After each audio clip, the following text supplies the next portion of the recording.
जनपद चमोली की पोखरी विकास खंड के पोखरी मुख्यालय के सामुदायिक स्वास्थ्य कर्मियों सहित छात्र छात्राओं और स्थानीय जागरूक जनों ने उस बेटी को श्रद्धांजलि देते हुए कैंडल मार्च का आयोजन किया, जिसकी कोलकाता के एक हॉस्पिटल में दुष्कर्म के बाद हत्या कर दी गई थी।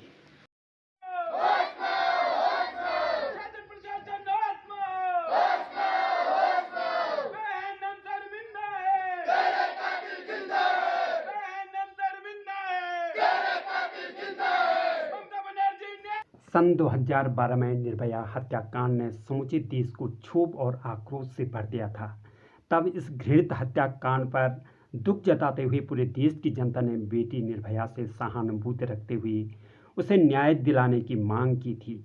जस्टिस JS वर्मा की अध्यक्षता में इस हेतु एक समिति का गठन भी किया गया, जिसने यौन अपराधों के दोषियों को त्वरित कठोर सजा देने का सुझाव भी दिया।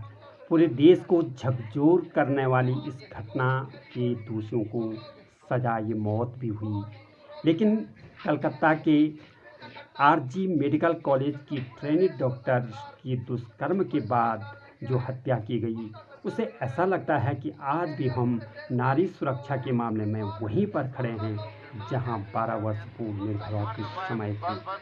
वही सोच, वही लचर व्यवस्था, खुद इसकी पुष्टि छेड़खानी, दुष्कर्म, अपहरण, हत्या की वे वारदातें कर रही हैं जो यहाँ आए दिन घटित हो रही हैं।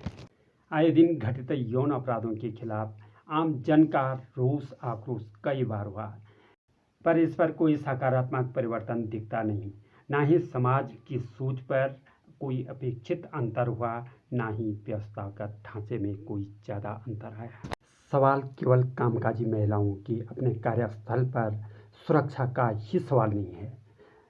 सबसे अहम प्रश्न उन सभी लड़कियों का है, उन सभी महिलाओं का है, पूरी नारी जगत की सुरक्षा का है, जो किसी न किसी काम से अपने घर से बाहर निकलती हैं किसी काम के लिए, चाहे वो स्कूल हैं, कॉलेज हैं, ऑफिस हैं, या साथ में सड़कें, ट्रेनें, वे सभी पब्लिक प्लेस जहाँ कभी किसी न किसी महिला का कोई काम पड़ता है। इन तमाम पब्लिक प्लेसों में नारी सुरक्षा की जिम्मेदारी किसकी होनी चाहिए? शासन प्रशासन की, समाज की, या फिर दोनों की?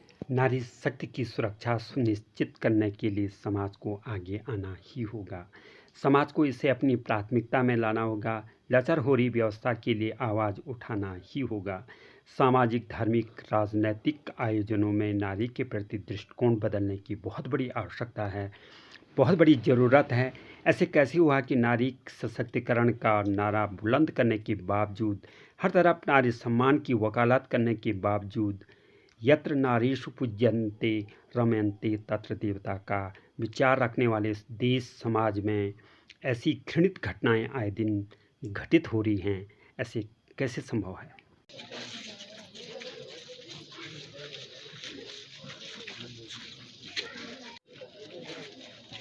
जैसा कि हम सभी आज एकत्रित हुए हैं डॉक्टर मोमिता के लिए न्याय की गुहार लगाने के लिए, तो मैं बस यही कहना चाहूँगी कि ये लड़ाई केवल डॉक्टर मोमिता की नहीं है, ये देश की हर उस लड़की, हर उस नारी की है जो किसी भी समय घर से बाहर निकलती है तो उसके दिल में ये डर होता है कि वो क्या सुरक्षित है या नहीं।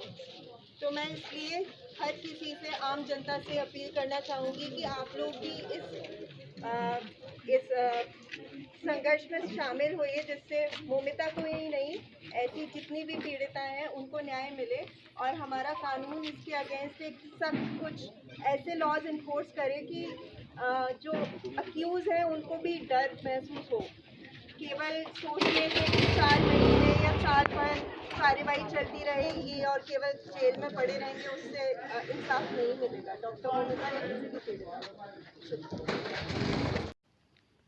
यदि हम वास्तव में अपने देश को विकसित राष्ट्रों में शुमार करने के लिए दृढ़ संकल्पित हैं, यदि हम वास्तव में भारत को एक बड़ी इकोनॉमी बनाना चाहते हैं, तो हमें अपने देश में नागरिक सुरक्षा पर ध्यान देना बहुत आवश्यक होगा। कानून व्यवस्था ऐसी हो कि नागरिक बिना भय के आ जा सकें, विशेषकर महिलाएं अपने घर से बाहर पब्लिक प्लेसों में और घर के अंदर सुरक्षित रहें, ताकि एक बेटी भी बेटे की तरह अपने सपनों का संसार जी सके। ये उसका नैसर्गिक हक भी है और कानूनी अधिकार भी। लेकिन फिर बात वही, ऐसा होगा कब?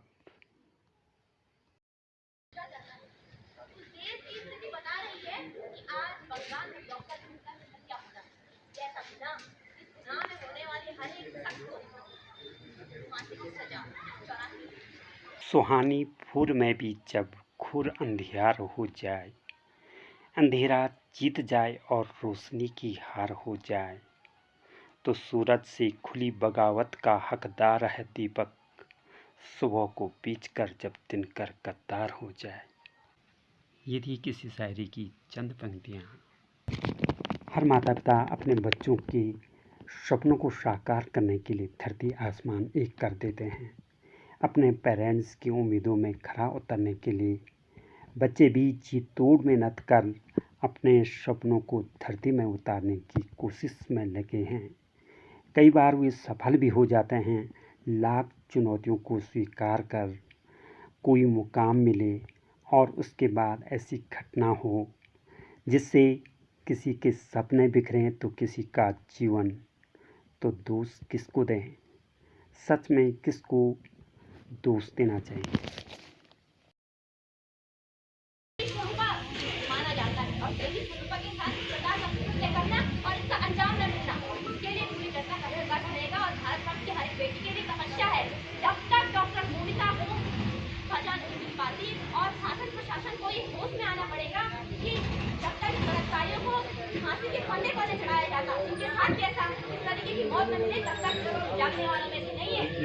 और बहुत कुछ नहीं कहूँगी, डॉक्टर मोमिता को श्रद्धांजलि अर्पित करूँगी।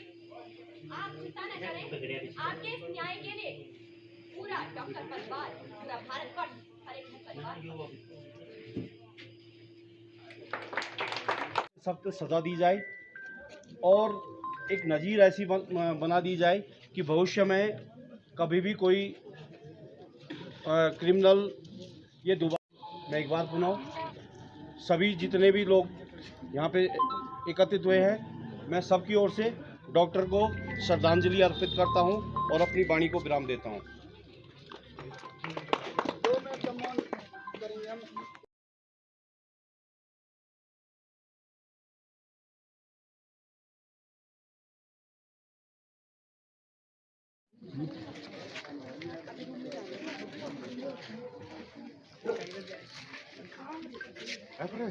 हाँ